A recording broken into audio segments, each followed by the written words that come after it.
Hello viewers, welcome to my channel once again. आज देखेंगे कि आपकी लव लाइफ में आगे क्या होने वाला है। मेल फीमेल जो भी हो, जेंडर आप अपने हिसाब से ले लीजिए। हम देखेंगे कि जो भी सिचुएशन है, आई डोंट नो, कार्ड्स देखेंगे तो पता चलेगा कि क्या सिचुएशन है। जो भी सिचुएशन है आपकी लव लाइफ की, उसमें आगे क्या होगा, क्या प्रॉब्लम्स आ रही हैं, क्या प्रॉब्लम्स प्रेजेंट में चल रही हैं, क्या निकल के आता है और आगे क्या होगा। लेट्स सी, आप अगर किसी के साथ रिलेशनशिप में हैं तो उनको विजुलाइज कीजिए, उनके फेस को अपनी आंखों के सामने लेके आइए, 3 बार उनका नाम लीजिए, मेल फीमेल जो भी हो, जेंडर स्पेसिफिक नहीं है। और कीप इन ओपन माइंड, ये जनरल कलेक्टिव रीडिंग है, जितना रेजोनेट हो उतना लीजिए। बाकी किसी और की कहानी होगी, किसी और की एनर्जी होगी, ज़बरदस्ती अपने ऊपर इम्पोज मत कीजिएगा, ओके।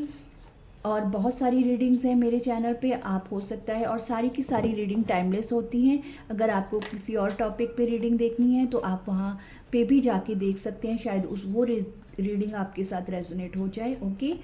तो इसके बेसिस पे आपने कोई डिसीजन नहीं लेना।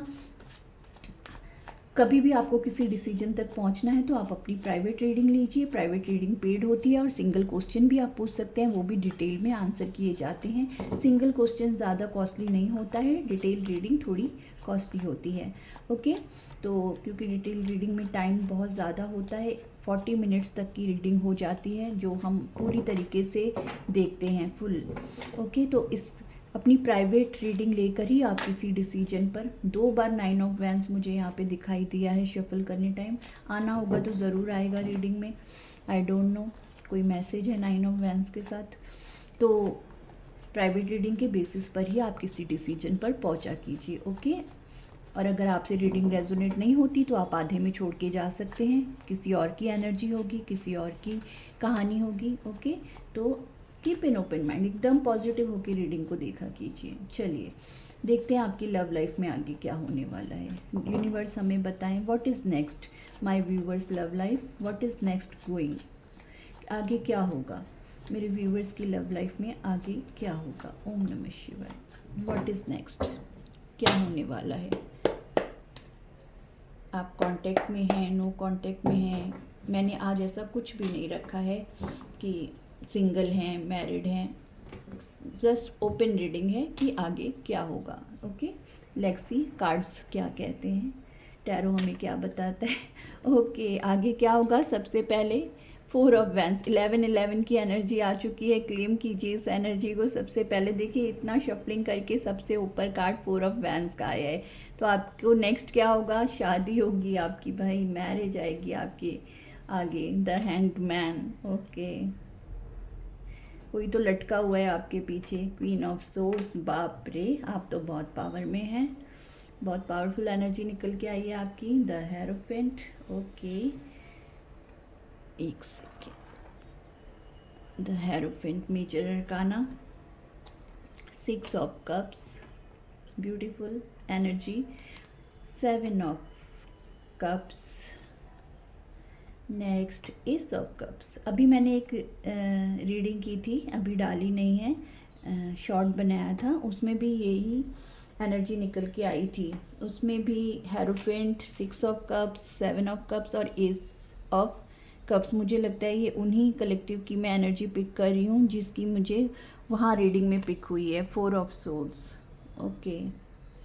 Bottom of the deck check कर लेते हैं। 9 ऑफ वैंस, सी, ये देखिए 9 ऑफ वैंस। मैंने कहा था ना कि जो कार्ड को आना होगा वो आएगा। 2 बार शफलिंग में ये कार्ड पॉपअप हुआ था और मैंने मिक्स कर दिया कि आना होगा रीडिंग में निकल के, तो किसी रीज़न से डिवाइन ये बार बार दे रहे हैं तो ये निकल के ही आया बॉटम की एनर्जी में। सी, टैरो, इट्स आई डोंट कैसे बोलूँ, गूसबम्स आ जाते हैं जब ऐसी चीज़ें होती हैं ना, गूसबम्स आ जाते हैं। Oh my god, knight of pentacles, 9 of sword, oh wow, sun है साथ में, ओके, दैट्स ग्रेट। ये बॉटम की एनर्जीज़ हैं। 7 ऑफ वैंस, देखते हैं बॉटम की एनर्जीज़ में भी क्या है, ओके। एक एक करके रीड करेंगे। चले, तो आगे क्या होगा, आगे क्या होगा रामा रे। Very beautiful song, okay. तो आप किसी के साथ, आप सिंगल तो नहीं है, पहले मैं ये बता दूं, आप किसी के साथ रिलेशनशिप में रह चुके हैं विद द 6 ऑफ कप्स। किसी के साथ आपके मैटर पहले हो चुके हैं, एक लव लाइफ आपकी रह चुकी है विद द 6 ऑफ कप्स, और ये इंसान आपका पास्ट लाइफ कनेक्शन है। ये भी बता दूं यहाँ पे कि ये कोई कार्मिक नहीं है, क्योंकि कोई डेविल की एनर्जी यहाँ निकल के नहीं आई है, कोई थर्ड पार्टी भी निकल के नहीं आई है, तो ऐसा कोई इशू निकल के नहीं आया है। लेकिन कुछ मसले यहाँ पे जो हैं वो मैं जानती हूँ वो निकल के आए हैं कि क्या मसला, क्या प्रॉब्लम यहाँ पे आ रही है, आप दोनों की शादी में क्या अड़चन आ रही है। फॉर श्योर ये तो है कि आप किसी के साथ लव रिलेशनशिप में हैं या फिर रह चुके हैं, या फिर रिश्ता चल रहा है, कांटेक्ट नो कांटेक्ट जो भी है, क्योंकि यहाँ पे टावर की एनर्जी भी नहीं निकल के आई है। लेकिन मतभेद है यहाँ पे, ये ज़रूर दिखाई दे रहा है with the queen of swords. आप मेल फीमेल जो भी हैं इस वक्त आप क्वीन ऑफ सोर्ड्स की एनर्जी में हैं। आप बहुत ही प्रैक्टिकल बिहेव कर रहे हैं इस इंसान के साथ, मेल फीमेल जो भी हैं। आज मेरे गले में बार बार खराश हो रही है, आई एम सो सॉरी, थोड़ा बेयर कीजिएगा मेरे साथ। क्वीन ऑफ सोर्ड्स की एनर्जी में, क्योंकि अब आप इस एनर्जी में क्यों आए हैं, क्योंकि ये जो भी आपके पार्टनर हैं, मेल फीमेल जेंडर आप अपने हिसाब से ले लीजिए, इन्होंने आपको अपने तरफ स्टक तो करके रखा है विद द हैंगमैन, लेकिन इस रिश्ते में आगे बढ़ नहीं रहे, सिर्फ सोचे हैं, परेशानियां हैं, सोचते बहुत ज़्यादा हैं और एक्शन नहीं लेते। प्यार बहुत ज़्यादा है, ऐसा नहीं है कि प्यार नहीं है, ऐसा नहीं है कि शादी नहीं करना चाहते आपसे, सोच रहे हैं, बहुत परेशानी में हैं। 4 ऑफ सोर्ड्स की एनर्जी है, ओवर थिंकिंग है, बॉटम में 9 ऑफ सोर्ड्स की एनर्जी आई है, इनकी नींदें ख़राब हो चुकी हैं, ये परेशान हैं, सो नहीं पा रहे, रातों को नींद नहीं आ रही, कोई सोल्यूशन मिल नहीं रहा कि क्या करना है क्या नहीं करना है। इस रिश्ते को स्टेबिलिटी तक तो लेके जाना है। नाइट ऑफ पेंटिकल्स के साथ सन की एनर्जी भी है यहाँ पे। ये आपके साथ फैमिली चाहते हैं, शादी चाहते हैं, बेबीज़ चाहते हैं, लेकिन एंजाइटी है, परेशानी है, सुकून नहीं है, ओवर थिंकिंग है, डिप्रेशन है, ये सारी आपके पार्टनर की हालत है। अगर मेल फीमेल जो भी है, मेल हैं तो इनकी हालत बहुत ज़्यादा ख़राब है। क्योंकि यहाँ पे मैं क्यों कह रही हूँ, क्योंकि यहाँ पे द हेरोफेंट की एनर्जी निकल के आई है। आप इस वक्त इनसे डिफेंसिव बिहेव कर रहे हैं with the 7 of wands. Okay, आप कह रहे हैं लेना है तो कोई सॉलिड एक्शन लो, तो ही मुझसे बात करो, तो ही मुझे बताओ क्या करना है, क्या करना चाहते हो, क्या नहीं करना चाहते हो।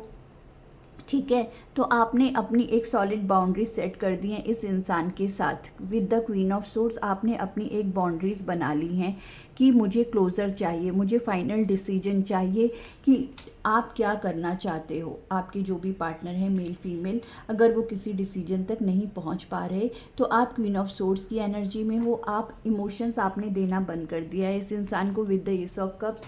पास में आपने भर भर के प्यार लुटाया, भर भर के इमोशंस दिए, अटेंशन दिया, लेकिन अब आप क्वीन ऑफ सोर्ड्स की एनर्जी में आ चुके हो, मेल हो तो भी। तो अब आपने सेल्फ रिस्पेक्ट का झंडा खड़ा कर दिया इस इंसान के आगे कि अब ये चीज़ें ऐसे नहीं चलेंगी। कुछ लोगों के लिए मुझे यहाँ पे ये रिश्ता 4 साल से 6 साल तक का पुराना दिखाई दे रहा है। कुछ लोगों को 7 से 9 साल भी हो चुके हैं, कुछ लोगों को 4 साल हो चुके हैं, ठीक है, इस रिश्ते में। और कुछ लोग पिछले 9 साल से शायद इस क्लोज़र का वेट कर रहे हैं। बहुत लॉन्ग टर्म से ये रिश्ता लटका हुआ है कुछ लोगों के लिए, क्योंकि ये जनरल कलेक्टिव रीडिंग है। जो मैसेज आपके साथ रेजोनेट हो वही लेना है आपने, बाकी किसी और का मैसेज होगा, ठीक है। तो यहाँ पे 9 स्टेप तो आप अपनी लव लाइफ के आगे चल चुके हो। मेन 10वां स्टेप जो है वो नहीं चला जा रहा है इस इंसान से। क्यों नहीं चला जा रहा? क्योंकि यहाँ पे द हेरोफेंट की एनर्जी है। द हेरोफेंट की एनर्जी मैरिज को भी रिप्रेजेंट करती है और साथ में ये भी बताती है कि आप दोनों के बीच में कास्ट कल्चर का इशू है।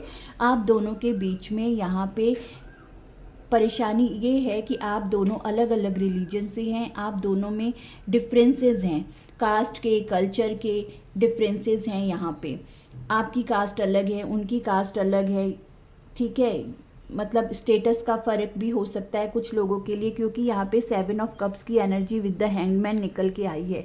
तो कुछ लोगों के लिए ये भी रीज़न है कि ये इंसान या तो बहुत ज़्यादा मटेरियलिस्टिक चीज़ों इनके पास बहुत ज़्यादा हैं। इनका जो फाइनेंसेस है बहुत स्ट्रांग है। ये एक अच्छी फैमिली से बिलोंग करते हैं, एक ऐसी फैमिली जहाँ पे मटेरियल चीज़ों की कमी नहीं है। इनके पास सब कुछ है, वेल्थ, अच्छी वेल्थ है इनके पास, इनकी फैमिली के पास। ये भी एक रीज़न कुछ लोगों के लिए आपकी लव लाइफ का आगे न बढ़ने का रीज़न है। और कुछ लोगों के लिए ये मैंने बोला द हेरोफेंट की एनर्जी है, कास्ट, कल्चर, लैंग्वेज डिफरेंस है। और ये इंसान 9 ऑफ वैंस के साथ नहीं समझ पा रहे कि ये जो हमारे आसपास का समाज होता है, सोशल हमारा स्टेटस होता है, उनमें ये बात कैसे रखेंगे, कैसे बताएंगे कि ये आपसे शादी करना चाहते हैं। तो सोशल इम्पैक्ट भी यहाँ पे नज़र आ रहा है।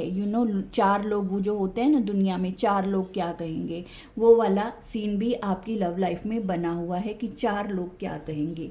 ठीक है, तो वो 4 लोग आपकी मैरिज को रुका के बैठे हुए हैं, तो जिसकी वजह से आप डिफेंसिव हो चुके हो। इस टाइम पे आपने डिफेंसिव बिहेव करना शुरू कर दिया इस इंसान के साथ। आप क्वीन ऑफ सोर्ड्स की एनर्जी में आ गए। मेल फीमेल जो भी हैं, हो सकता है आप जेंट्स हैं तो आपकी फीमेल पार्टनर के फैमिली राजी नहीं हो रही, कास्ट कल्चर के इश्यूज़ हैं, या फिर आप अगर फीमेल हैं तो आपके मेल पार्टनर बहुत ही अच्छे स्टेटस से बिलोंग करते हैं और उनकी फैमिली इस रिश्ते के लिए नहीं मानेगी या नहीं मान रही, या इनके अंदर वो हिम्मत ही नहीं है अभी के लिए कि ये कुछ बात अपने घर पे कर सकें विद द 9 ऑफ सोर्ड्स, जिसकी वजह से ये इस एंजाइटी से, इस तकलीफ़ से गुजर रहे हैं। रातों को सो नहीं पा रहे, हालत ख़राब हो रखी है, तकिए पर इधर उधर लुढ़कते रहते हैं लेकिन नींद नहीं आती, क्योंकि इनकी खुशी आपसे मैरिज करने में है। इनका सन आप हो, इनका प्यार विद द 6 ऑफ कप्स आप हो।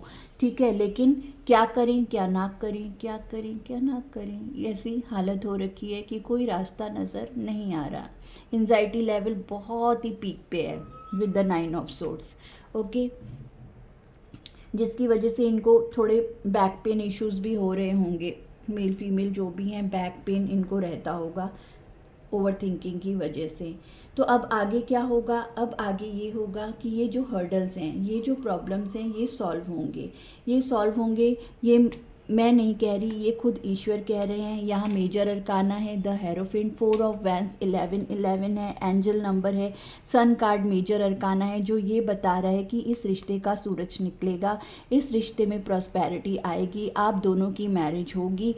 लेकिन आपको थोड़ा पेशेंस रखना होगा, ये होने में थोड़ा समय लगेगा, लेकिन ये चीज़ होगी, क्योंकि अभी ये इंसान स्टक हैं, द हैंगमैन की पोजीशन में हैं।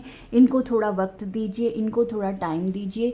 यूनिवर्स खुद ब खुद सब कुछ यहाँ पे चीज़ों को टाइम के साथ रिजॉल्व करेंगे।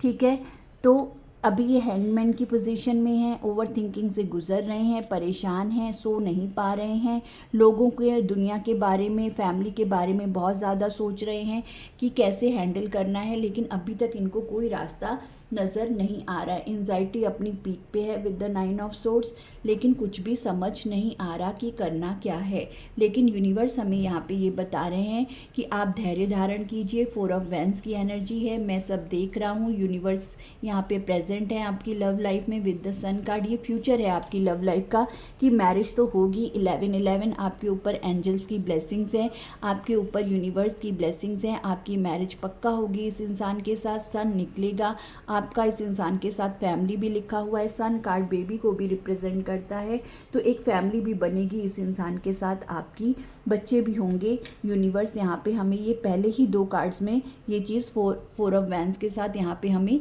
बता चुके हैं। ठीक है, तो थोड़ा धैर्य आपको धारण करना पड़ेगा, उसके बाद ही सब कुछ चीज़ें ठीक होंगी। आप बहुत ज़्यादा प्रैक्टिकल अगर हैं, अगर आपने 7 ऑफ वैंस के साथ बहुत ही ज़्यादा हाई बाउंड्रीज सेट कर रखी हैं, तो मैं आपको ये सजेशन दूंगी कि आपके पार्टनर बहुत ज़्यादा परेशान हैं, आप इस तकलीफ़ में उनका हिस्सा बने, ना कि आप उनकी तकलीफ़ें बढ़ाएं।